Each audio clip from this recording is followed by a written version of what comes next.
G'day viewers, welcome to a weekend edition of TFU. I haven't made videos for a couple of days.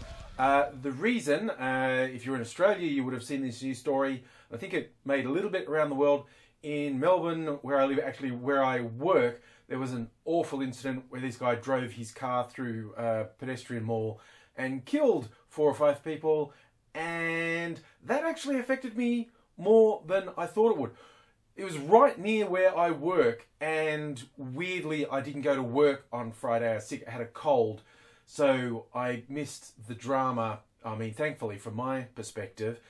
And look, I know on the world scale of violence, death and bad incidents, this almost doesn't measure, but it's really weird when you're not used to something like this happening and it happens right where you are. And this is literally something that's never happened before here in Melbourne. So it was a little bit disconcerting, and I wasn't in the mood to be silly and frivolous or to go off, and certainly was not wanting to seem to be trying to capitalize on that or use it for political goals, particularly when I saw the worst of the worst, the reprehensible Australian politicians who did exactly that.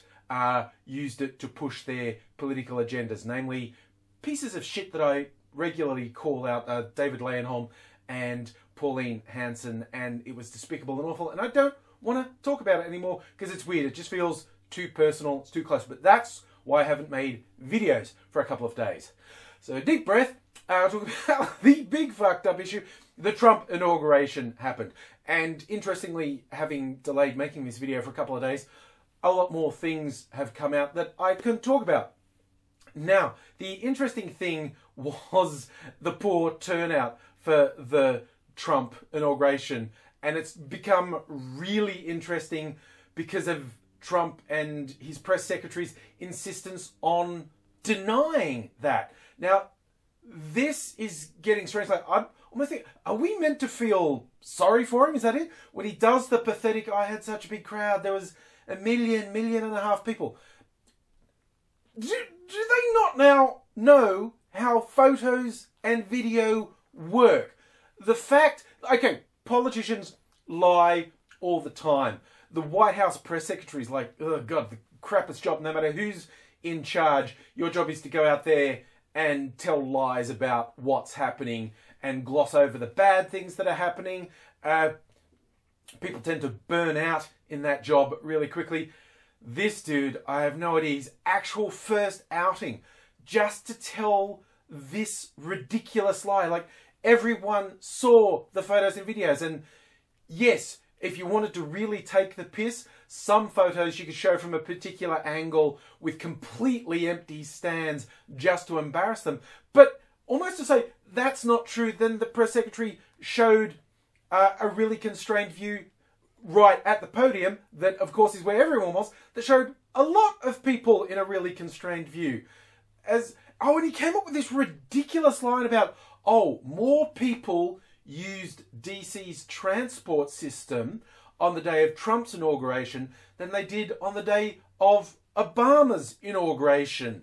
So therefore Trump's inauguration was bigger, despite the fact we have really clear photographic and video evidence this is blatantly untrue. It's also glossing over the number of people on the transport who were actually taking part in the protests. The protests on the day would have had at least as many people as were there to show support for the inauguration. It's really weird. And the thing that is sticking with me with this is like, day one of this administration, and out of the gate, they tell a really stupid lie about something that we can see they're lying. It's like they sit there and say this lie where incontrovertible photographic and video evidence shows they are lying. And that's straight out of the gate, something that is really easy to prove is a lie. And you always get people saying, oh, don't, those things where they try and wind you up, don't focus on them, they're distractions. But this is the lesson to be learned. When day one, this administration tells a ridiculously easy to prove lie what happens after that? And you know, there are going to be people, Trump supporters, who convince themselves this lie is true. There are other people who are just doing the whole troll thing about, no, it's a big success. Everyone loves the Donald. And this is the thing. It's impossible to tell the difference between a liar and a really stupid person. So I'm just going to go with anyone who repeats the hideous cavalcade of lies that are going to come out of this administration is really, really stupid. You're not trolling. You're not doing it for the lulz. You're a moron. You are incredibly stupid. If you repeat easily provable lies and think that's achieving something, you are a moron. You're very, very, very stupid.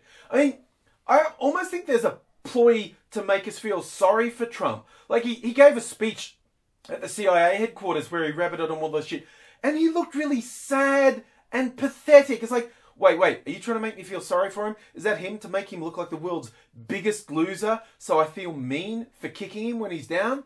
I'm not going to. I'm going to keep doing it. And that was, one other weird thing. This is the second time he's done it in a short time frame.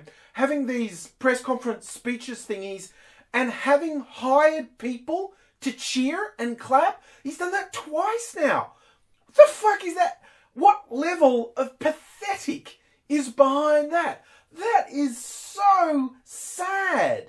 Like, I'm not aware of any other US president actually having shills in the audience to cheer and clap for them at press conferences. How pathetic is that? And that's also why I laugh at people say, oh, you Hollywood elites and you people who wouldn't perform at the inauguration. Trump doesn't care. Yeah, he does. See, when I pick on Trump, I want to make this really clear. Like someone saying, oh, but why are you protesting? He won the election. Yes, he did.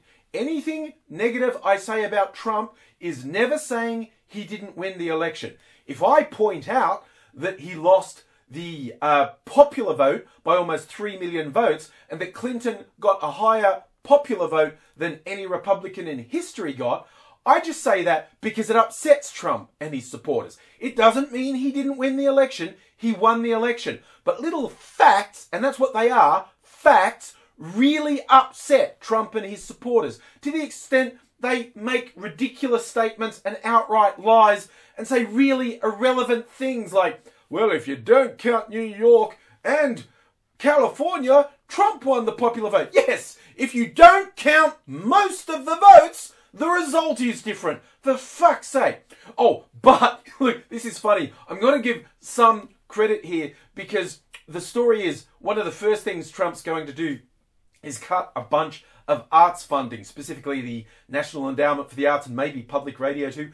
And this makes me laugh. Like, a lot of the archetypes are like my crowd are very upset by it. And I just laugh like, wow, man, okay, that's politics. And that is winning politics. Yeah, he's a prick. Because cutting this funding will have no effect on the budget. No positive effect on the budget. His inauguration cost more than would be saved by cutting this arts funding. And that will cost a lot of jobs. So if he does this, his first act will be to make a lot of people unemployed.